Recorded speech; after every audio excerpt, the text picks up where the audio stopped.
There's been a lot of lamentations in the world of politics, simply because Riggy skipped the funeral service of Raila Odinga. In fact, he's the self-righteous Savula attempting to lecture Riggy over the same. Roll the tape. Mheshimiwa Gachagua, hata kama wewe umerogwa, hata kama wewe umelaaniwa, kiongozi Raila hawezi aga na huwezi enda kusaini hata condolence book. Asira gani unayo hiyo? Asira gani unayo hiyo kwa shujaa yetu Raila Amolo Odinga? Hata kama mmekosana na jirani akiaga, the most important thing you are supposed to do is to pay the last respect. Heshima ya mwisho. Hata ukutuma huyo mkora wako Malala alikuwa anazunguka hapa Matungu, hata assign 2 visitors. Now in this video we're going to look at some of the reasons why Riggy kept away from Raila'S funeral. And so with no further ado, let's get after it. Number 1, there was an ongoing scheme to keep Riggy from the funeral service of Raila. And this scheme started the very moment Raila passed and leaders converged in Karen. Because in that moment, a huge crowd gathered outside of Raila's home in Karen and they started shouting one term. 5 minutes later, a narrative started propagating all over the internet and even in that homestead that these are goons who have been sent by Riggy to come and shout one term. This was just a way to disenfranchise Gachagua from the very onset. Now, how can someone accuse you of sending goons to Raila's home on the very morning that he has passed to shout one term, and then you go to that same person's funeral? Won't the crowd be baying for your blood? Number 2, had Gachagua gone to Karen or even Raila's funeral, I cannot rule out that the crowd would have stoned him to death. And this is a guarantee because ODM is the mother and father of all goonship worldwide. And so wherever they converge, you had better make sure you are there because you're on the same page as them. Ama utapata mawe ya kichwa and you or your own security might succumb and pass on. Aroko lost a bodyguard sababu ya hii ukora tu ya ODM, hii mambo ya goons, they are fighting hapo, it's like a mini militia. They would have killed Gachagua. And a good case study is the goons who were sent to Limuru. Hata si watu wa Limuru. The locals were saying lugha wanaongea hata si ya huko. Just have a look at this video.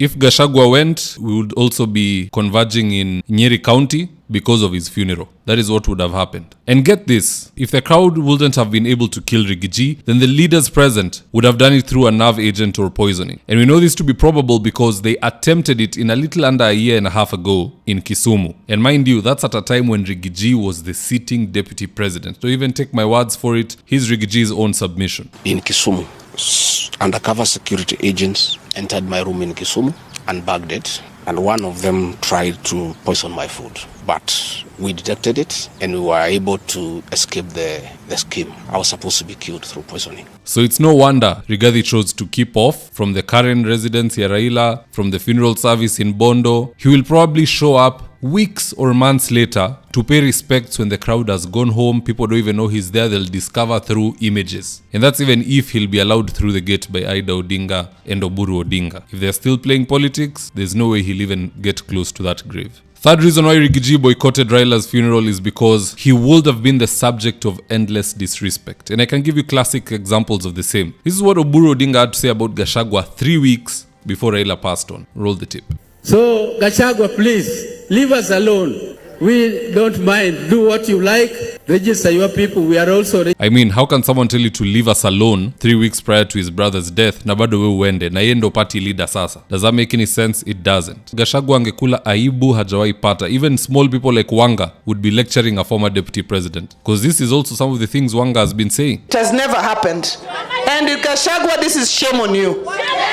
You will never get power through the back door. Elections will be done in this country in 2027. And if you're ready, come to the election in 2027.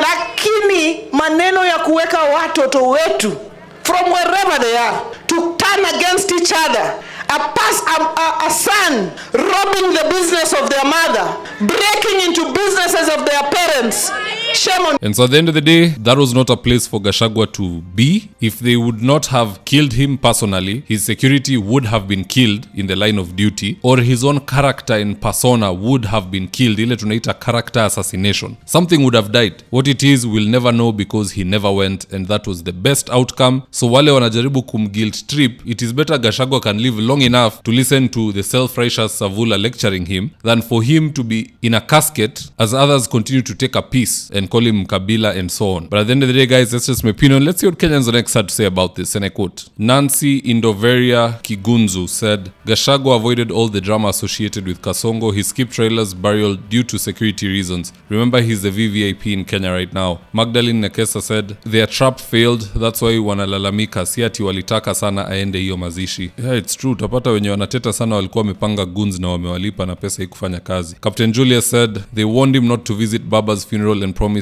harm to him. Why are they shouting now after heeding the threat led by one Kaluma and the gang? What was he supposed to do? Wasn't he gentle enough to send condolence messages? What else left? Ndichu Njuguna said, the family has gone nowhere. He can condole at his own safe time, safe place, and he will not do it to be validated by anyone, but to do the human thing, which is to mourn with the family. Public opinion is not necessarily factual. But what say you guys? Do drop me your comments in the comment section below, and I'll do my best to read them and to give you a response. And with that is today's ad of the day. If you're in need of electrical wiring, solar installation, or electrical fittings such as strip lights, snake lights, downlighters, or chandeliers, contact Engineer Wycliffe at 0707 476602 and he'll get your house dapped up.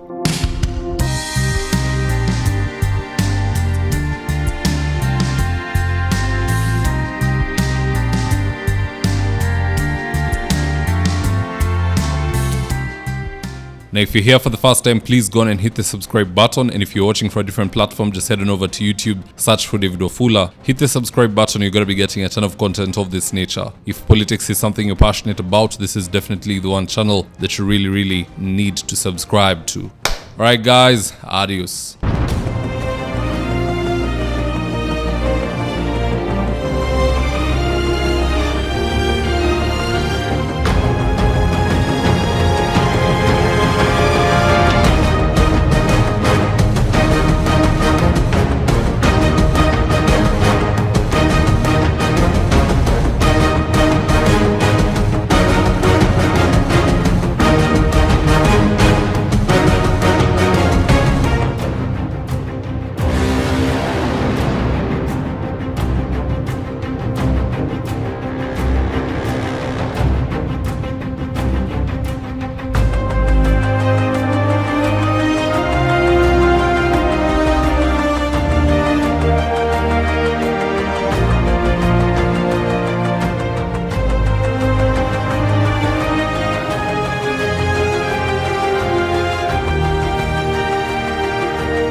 Thank you for choosing David Wafula as your primary news platform.